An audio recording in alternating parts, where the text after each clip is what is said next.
분들과 인사 나누겠습니다. 사랑합니다. 축복합니다.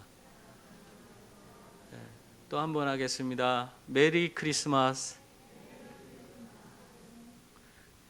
여러분 모두 즐거운 크리스마스가 되길 바랍니다. 외국인들이 한국에 와서 크게 놀라는 그런 일들이 있다고 합니다. 그것은 사람들이 여러 가지 일들이 있는데 그 중에 한 두 가지만 뽑아본다면, 사람들이 도서관에서 또 뭐 커피숍이나 카페에서 자기의 물건들을 그냥 자리에 놓고, 노트북이라든가 핸드폰이라든가 아주 고가의 물건들을 놓고 자리를 떠고는 한참 뒤에 돌아오는 거, 그걸 보면서 외국인들이 깜짝 놀란다고 합니다. 외국에는 그런 사례가 없대요. 왜? 잠시라도 자리를 비우면은 그런 물건들이 도난당하기 때문에 그걸 꼭 갖고 다닌대요. 화장실을 가더라도 노트북 싸고 핸드폰 싸고 해서 갖고 다닌다고 하는 거예요. 심지어는 길에서 핸드폰을 전화를 받지 않는데요. 왜 그런가 했더니 핸드백에서 이렇게 가방에서 핸드폰을 꺼내 갖고 귀에 대는 순간 어디선가 누가 와서 그걸 채 갖고 도망간다는 거예요. 그래서 핸드폰도 거리에선 안 받는다는 거예요. 그 정도로 외국에서는 자기 물건을 자꾸 빼앗기고 도난당하기 때문에 조심하는데, 우리나라에 오니까 사람들이 그냥 커피숍에 가도 그냥 노트북이고 핸드폰이고 올려놓고는 나가서 한참 동안 있다가 오고 오지도 않고 있다가 나중에 들어오고 그러는 거, 그걸 보고 깜짝 놀랐다고 하는 것입니다. 또 한 가지는 신기한 게, 밤 늦었는데도 한국 사람들은 그냥 밤인지 낮인지 구별도 안 되게 사람들이 밤 10시가 넘어도 막 돌아다니고 새벽에도 막 돌아다니고, 그걸 보니까 너무 깜짝 놀란다는 거예요. 자기네 외국에서는 그렇게 생활할 수가 없다는 거예요. 어두워지면은 사람들이 무서워서 밖에 안 나간다는 거예요. 근데 우리는 그것도 모르잖아요. 사실 어두워지기나 말거나 새벽에도 그 공원에 가면 사람들이 모여갖고, 여름 같은 경우는 거기서 치킨도 시켜 먹고 막 그러고 있어, 밤새도록. 그런데도 우리는 아무 두려움을 느끼지 않잖아요. 근데 외국인들이 그 모습이 너무너무 신기하다는 거예요. 그 사람들이 그러면서 결론을 내린 게, 한국 사람들은 참 정말 신사적인 사람들이다. 이 사람들은 너무나 국민성이 좋기 때문에 남의 물건에 손대지 않는 사람들이다. 그렇게 이야기를 해요. 또 한편으로는 또 치안도 한국만큼 잘된 데가 없다. 그러면서 이 한국은 치안이 너무너무 좋기 때문에 저 사람들이 밤에도 두려워하지 않고 그렇게 지낸다 하면서 그걸 굉장히 부러워하는 그런 모습들을 보게 되었습니다. 그런 걸 보니까 참 왠지 가슴이 흐뭇하고 어깨가 으쓱하는 그런 느낌이 받아요. 참 우리나라가 대단한 나라구나. 사실 우리나라는 예전에 우리가 어떻게 살았습니까? 전쟁의 참화에서 정말 비참하게 일제 식민지 때 다 뺏길 거 다 뺏기고, 또 6.25 전쟁을 통해서 정말 먹고 살기 어려웠던 그런 우리나라 아니에요? 세계에서 최고 가난한 나라가 우리나라였어요. 근데 그런 나라가 이제는 정말 얼마나 놀랍게 성장하고 발전했는지 세계 모든 사람들로부터 부러움을 받는 그런 나라가 된 것입니다. 그 사실만 해도 참 감사할 수밖에 없어요. 올해도 사실 우리가 코로나 때문에 벌써 2년째 아닙니까? 2년째 코로나 때문에 얼마나 힘들고 어렵게 살아갑니까? 그런데도 불구하고 우리나라는요, 이 코로나를 잘 극복해낼 뿐만 아니라 이 가운데서도 OECD 국가 중에 경제 성장률이 제일 좋은 나라가 우리나라예요. 우리나라가 그렇게 모든 면에서 앞장서니까 모든 세상의 다른 나라들이, 외국 나라들이 전부 다 우리나라를 부러워하고 우리를 주목해서 바라보고 있는 그런 이 시대가 되고 말았습니다. 여러분, 이런 소식을 들으면 참 우리가 마음이 흐뭇하고 기쁨이 충만하게 되는 걸 느낄 수 있습니다. 사실 우리나라가 잘 된다고 나한테 무슨 콩고물이 떨어지는 거 있어요? 나한테 콩고물 떨어지는 거 사실 실제적으로 보면 없어요. 근데도 이 나라가 이렇게 잘 되고 모든 사람들이 부러워하는 나라가 됐다, 이런 얘기만 들어도 너무너무 마음이 흐뭇하고 기쁨이 충만하게 되는 것입니다.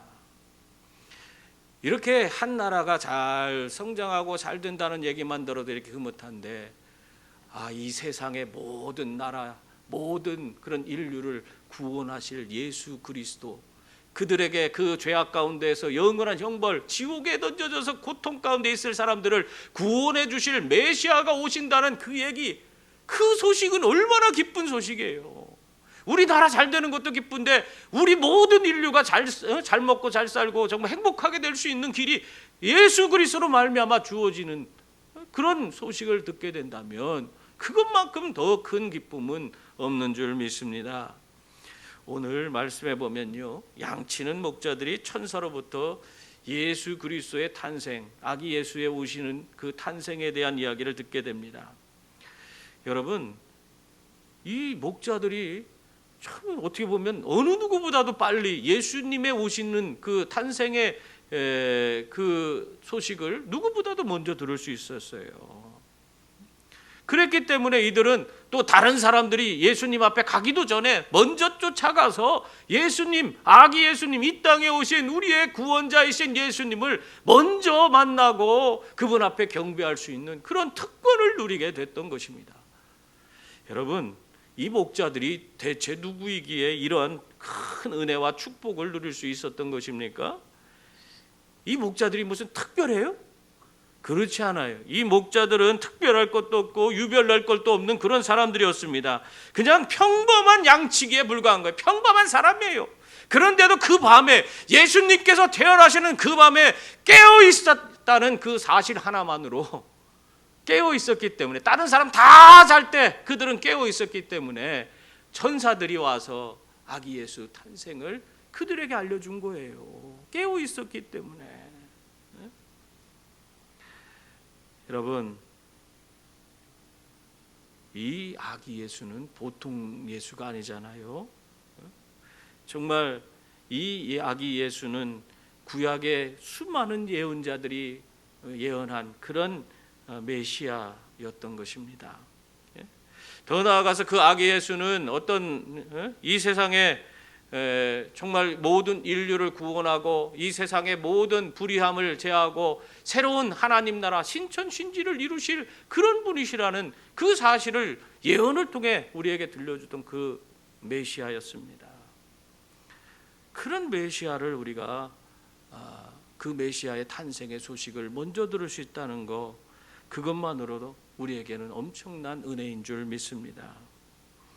여러분, 이 목자들이 깨어 있었기 때문에 이런 은혜를 누렸는데요, 만약에 오늘날 우리 정말 어떻게 보면은 육체적으로 깨어 있는 것도 중요하지만 영적으로 깨어 있게 된다면, 여러분들이 정말 영적으로 주님 깨어 있어서 주님과 항상 동행하며 주님께서 우리에게 말씀하시는 것을 이해하고 주님의 뜻을 실천하고 이 땅에서 정말 주님이 우리를 통해서 이루시는 위대한 일들을 경험하며 사는 그런 위대한 존재들이 된다면, 그러면 우리에게는 어떤 은혜가 임하겠습니까? 그냥 잠 안 자고 육체적으로 깨어있던 목자들도 이러한 은혜를 받았다면, 우리 예수 그리스도께서 다시 오시는 그날에 영적으로 깨어있는 자들에게는 정말 말로 표현할 수 없는 엄청난 은혜가 임하게 되는 줄 믿습니다. 여러분의 삶이 새로워지는 거예요. 그분을 만나게 되는 그 기쁨과 감격은 어느 누구도 맛볼 수 없는 엄청난 기쁨이고 감격이고 우리 인생을 새롭게 만들 수 있는 힘과 능력이 되는 줄 믿습니다. 그래서 우리가 깨어있는 것이 중요해요. 여러분, 우리가 영적으로 항상 깨어서 주님과 항상 동행하는 분들이 다 될 수 있기를 바랍니다. 그래서 주님이 다시 오는 그날을 우리가 예비하며 살아가는 분들이 다 될 수 있기를 바랍니다. 그래서 주님이 우리 하나님께서 우리에게 허락하신 큰 기쁨의 소식을 듣고 정말 함께 즐거워할 수 있는 저와 여러분이 다 될 수 있기를 바랍니다. 또한 목자들은 천사들이 전해준 그 소식을 듣고 나서 제일 먼저 무엇을 했습니까? 이 사람들의 행동을 살펴보면요, 참 특이해요. 이 사람들은요, 모든 것을 버려두고 그 소식을 듣자마자, 아기 예수 탄생에 대한 소식을 듣자마자 모든 것을 버려두고 그들은 주님께, 아기 예수께 달려갔습니다. 참 고민도 안 해요. 이 사람들이요, 천사들이 만약에 그들 가운데 아기 예수에 대한 소식을 전해줬을 때 잠시는 그런 마음이 들었을 수도 있어요.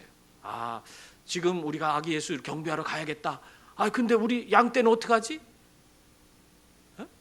저거는 내 먹고 사는 전부인데, 나의 모든 것인데 저거 어떡하지? 그런 생각을 잠깐 했을 수도 있어요. 근데 오늘 목자들이요, 15절 말씀 보세요. 15절 말씀에 보면은 그들은 지체 없이 빨리 달려갔다고 기록하고 있습니다. 이 일을 보자 하면서 그들이요, 모든 것을 다 내려놓고 달려가는 그 모습을 볼 수 있는 것입니다. 여러분, 아기 예수의 탄생 소식을 들었을 때에 이 목자들에게는 이제 저 양떼가 더 중요하지 않았어요.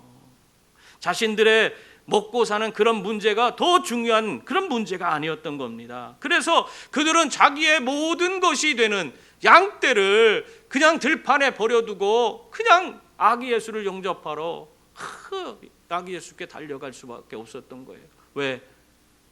내 인생에 더 중요한 것이 있었기 때문에. 그래서 그 아기 예수가 너무너무 중요했기 때문에 그 예수님께 달려갈 수 있었던 것입니다. 여러분, 이 세상에 오신 예수 그리스도는 세상의 어떤 것보다도 더 귀하신 분이신 줄 믿습니다.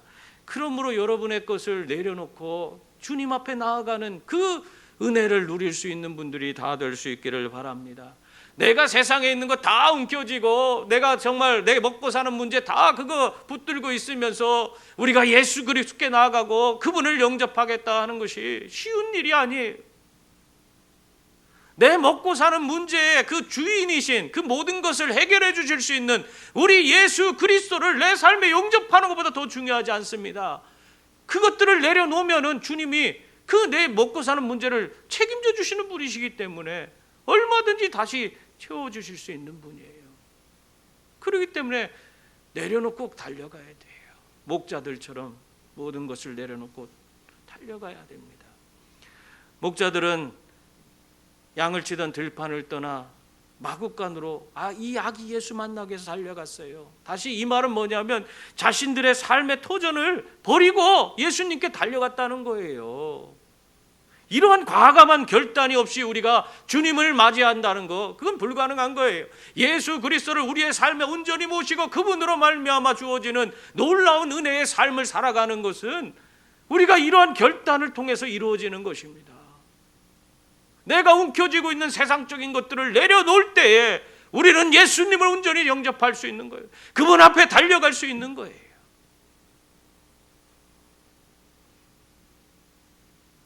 이렇게 모든 것을 버려두고 아기 예수님을 만나기 위해 달려간 목자들은 그곳에서 무엇을 보았습니까? 자신들의 먹고 사는 모든 것들을 다 내려놨어요. 삶의 토전까지 내려놓고 아기 예수께 달려갔어요. 그랬더니 가니까 그곳에는 냄새나는 마구간이 있었어요. 그리고 그곳에는 정말 어디 누일 곳도 없어갖고는 말구 위에, 강보에 쌓인 아기가 거기 말구 위에 누워져 있었던 거예요. 이 땅의 모든 인류의 위대한 왕으로 오신 메시아가 초라한 그런 예루살렘의 마구간에, 냄새나는 곳에, 정말 너무나 비참하고 초라한 곳에, 그곳에 계신 것이었습니다. 여러분, 이스라엘이 기다려온 메시아는 왕으로 오시는 메시아예요. 이 땅의 왕으로 군림하셔서 자기 이스라엘을 압제하고 괴롭히던 모든 원수들을 다 무찔러주고 새로운 나라를 건설해 주실 그런 강한 왕, 위대한 왕, 그런 분이 바로 메시아예요. 그들이 소망 가운데 기다리던 메시아가 그런 분이셨어요. 그런데 하나님께서 천사들을 통해서 이 땅에 메시아가 왔다고 알려주면서 가보라고 했는데 가보니까 뭐예요? 초라한 왕이야. 이 세상에 낮고 낮은 일반 사람들도 그렇게 안 해. 마구간에서 나와서 마구간 말구 위에 놓인 그런 아기의 그 모습을 보게 된 거예요. 여러분, 이 목자들은 세상에서 가장 강한 왕을 볼 줄 알았는데 세상에서 가장 비참하고 가장 연약한 왕을 보게 된 겁니다. 성경은 이러한 사실에 대해서 빌립보서 2장에서 이렇게 이야기하고 있습니다. 그는 하나님과 동등되었으나 동등됨을 취하지 아니하시고 우리들을 위해서 낮고 낮은 십자가까지 낮아지셔서 우리를 대속했다고 그렇게 말씀하고 있어요.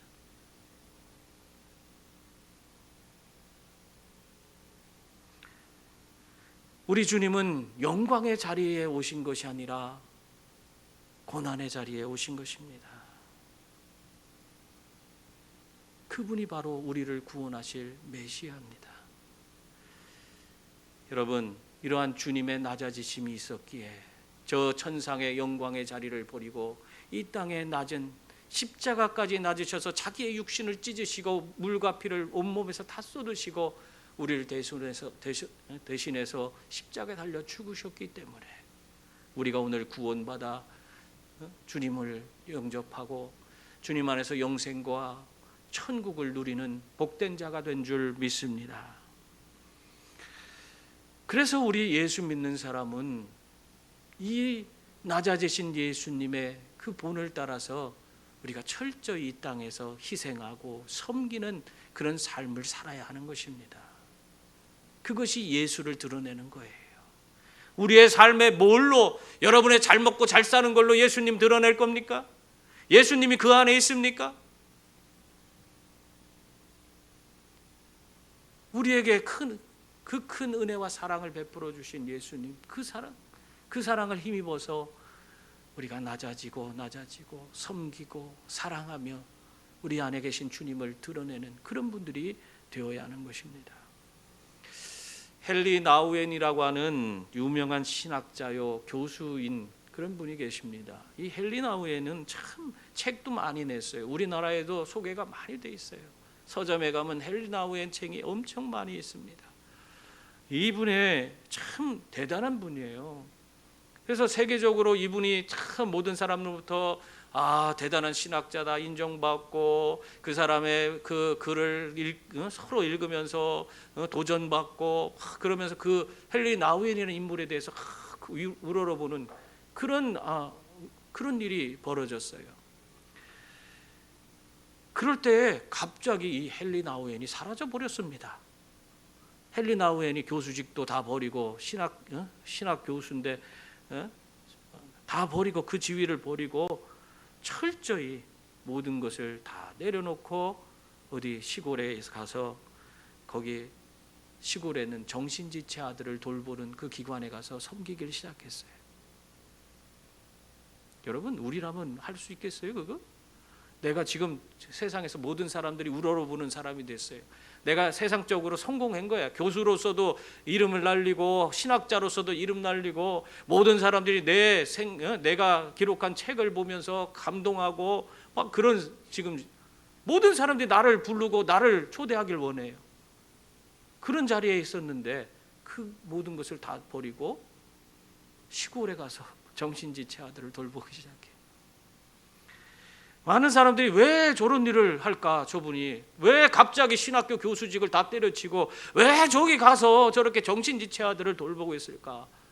궁금해했어요. 그럴 때에 예수의 이름으로란 책을 이분이 출판을 합니다. 그 책에 보면요, 내가 오르막길로만 전진하다 보니까 예수님은 안 보였습니다. 그렇게 기록을 해놨어요. 예수님을 진정으로 하려면 내리막길을 체험해야 합니다. 그렇게 말하고 있습니다. 자기가 그렇게 높아지고 나니까 모든 사람들이 울어보는 지위에 있으니까 신학자로서 모든 사람들이 인정받으니까 그 자리에서는 예수님이 안 보인다는 거예요.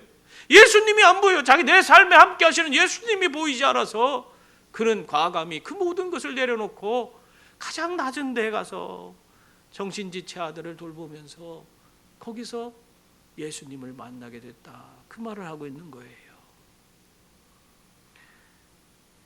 여러분, 주님을 따라서 헨리 나우엔은 낮은 자의 자리로 나아간 것입니다. 그러므로 성도님들, 아기 예수님께서 왜 강보에 쌓여 구유에 오셨는지 여러분 생각해 볼 수 있기를 바랍니다. 정말 예수 그리스도께서 이 땅에 그 낮은 자의 모습으로 오셨기 때문에 우리들이 그분께 나아갈 수 있고 그분의 은혜를 덧입을 수 있게 되었고 우리가 구원과 영생과 천국을 얻게 된 것입니다. 그러므로 예수 그리스도의 이 진정한 겸손과 섬김의 모습을 배울 수 있기를 바랍니다. 독일의 유명한 보네퍼라는 목사님이 계시는데 이 목사님이요, 이 예수님이 말구 위에 누이신 이 사건을 한마디로 정의를 하는데 인간들의 비우상화 사건이다 그랬어요. 그게 뭔 얘기냐면 사람은 에덴 동산에서 하나님처럼 되려고 자기를 우상시하냐고 하나님처럼 되려고 선악과를 따먹어서 그렇게 타락했다 하는 거예요. 그러니까 사람은 처음에 타락한 이유가 뭐예요? 자기를 우상화한 거예요. 자기가 하나님이 되려고 한 거예요. 그러니까 아담으로 말미암아 인간의 우상화 작업이 시작됐는데 그것이 예수 그리스도 말구 위에 오신 예수 그리스도로 말미암아 그것이 우상화 작업이 없어졌다는 거예요. 비우상화, 인간들의 비우상화가 이루어졌다 하는 것입니다. 그러므로 여러분, 우리가 주님을 만나기 위해서는 나를 내려놓는 그런 일이 선행되어야 함을 믿으시기 바랍니다. 자신의 모든 것을 다 내려놓고 겸손하게 주님을 바라볼 수 있는 분들이 다 되시기 바랍니다. 오직 자신을 비우고 주님이 내 삶의 모든 것을 다 다스리시고 주장할 수 있도록 내 자신을 온전히 주님께 맡기고 겸손히 주님의 뒤를 따라서 한 걸음 한 걸음 믿음으로 나아가는 분들이 다 되시기 바랍니다. 그럴 때 우리는 진정한 예수 그리스도를 만나게 될 줄 믿습니다. 그리고 또한 목자들은요, 천사가 전해준 그 하나님의 말씀을 그들이 들었어요. 그 말씀 그것만 그냥 그대로 믿고 아기 예수께 나아가서 경배하고 그분께 예를 갖추었습니다. 이 목자들에게 목자들에게는요, 이 아기 예수님이 구위에 누이셨던 보좌에 누이셨던 그것이 아무 상관이 없었어요. 과연 믿을 만한 분인지 이분이 정말 진짜인지 가짜인지 그런 거 따지지 않았어요. 이분을 믿으면 내가 유익이 되는지 유익이 되지 않는지 뭐 이런 것도 따지지 않아요. 하나님 말씀대로 그냥 이분이 우리를 구원하러 오신 메시아라는 사실 그걸 믿고 그냥 가서 말구 위에 초라하기 짝이 없는 그런 말구 위에 마구간의 냄새나는 그곳에 말구 위에 놓인 그 아기께 경배를 드렸던 것입니다. 경배한다는 건 뭐예요? 내 모든 것을 드리는 거예요. 내 모든 삶의 주관자이십니다. 나의 인생의 주인이 되어 주십시오 하고 그분 앞에서 내가 모든 걸 맡기고 엎드렸다는 것입니다. 다시 말하면 자기 인생의 모든 주도권이 바로 주님께 있습니다. 주님이 최우선이십니다. 그 고백을 한 것입니다. 여러분, 이것이 우리가 주님을 만났을 때 해야 하는 그런 모습입니다.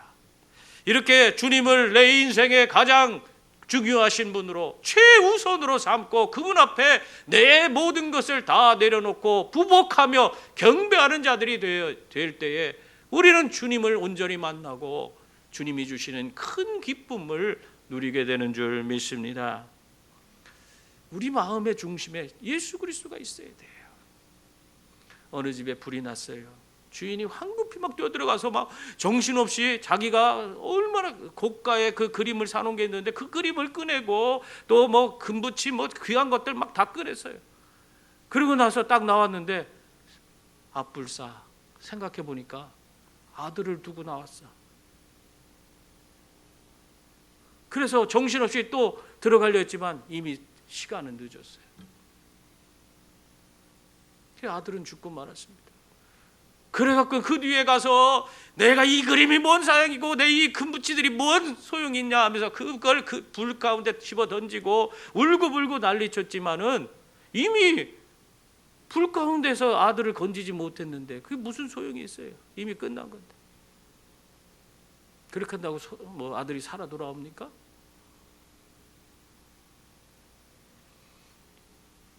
이 집주인의 마음에 무엇이 가장 그 중심에 무엇이 있었는지가 보여지는 거예요.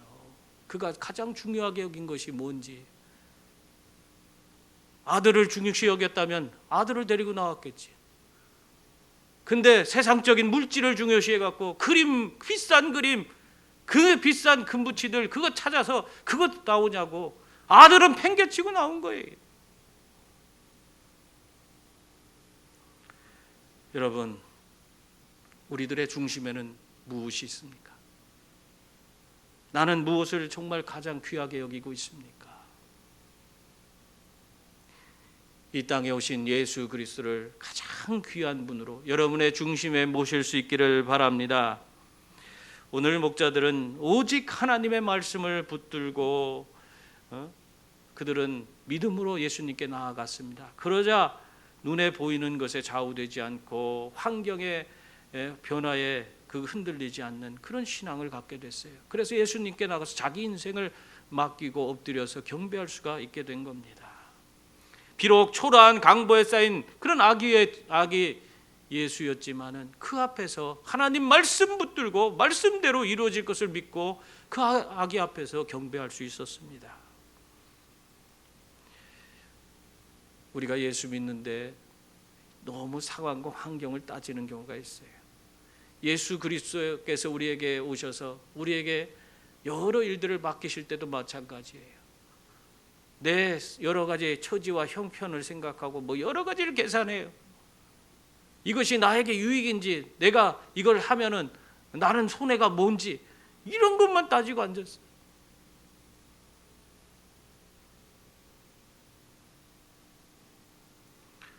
상황과 환경을 뛰어넘어서 하나님 말씀 붙들고 믿음으로 주님 앞에 예배할 수 있는, 내 삶의 모든 것을 다 내려놓고 주님께, 아기 예수께 경배할 수 있는 그런 분들이 다 될 수 있기를 바랍니다. 그래서 예수님을 온전히 영접하고 삶의 중심에 모셔드릴 수 있는 우리 모두가 될 수 있기를 바랍니다. 그리고 목자들은요, 오늘 20절 말씀을 보면 아기 예수를 만난 후에 어떻게 했습니까? 하나님께 영광을 돌리고 찬송하며 돌아갔다, 그렇게 기록하고 있어요. 돌아갔다는 것은 다시 양을 치던 들판으로 돌아갔다는 것입니다. 예수님을 만난 이후에 다시 일터로, 자신의 삶의 일상으로 다시 돌아갔다는 것입니다. 그래서 그곳에서 예수 만난 그 기쁨과 감격을 가지고 다른 삶의 주변에 아직 예수를 알지 못하는 자들에게 자신이 받은 그 은혜를 증거하는 그런 삶을 살게 됐다는 것입니다. 여러분, 주님이 원하시는 것은 주님 만나고 나 혼자 그것으로 말미암아 기뻐하고 감격하는 것이 아닙니다. 그 주님을 만난 그 기쁨과 감격 속에서 다른 이들에게 그 예수 그리스도 우리 가운데 오셔서 우리를 구원해 주시고 영생과 천국을 허락하신 주님을, 그 주님을 전하는 것입니다.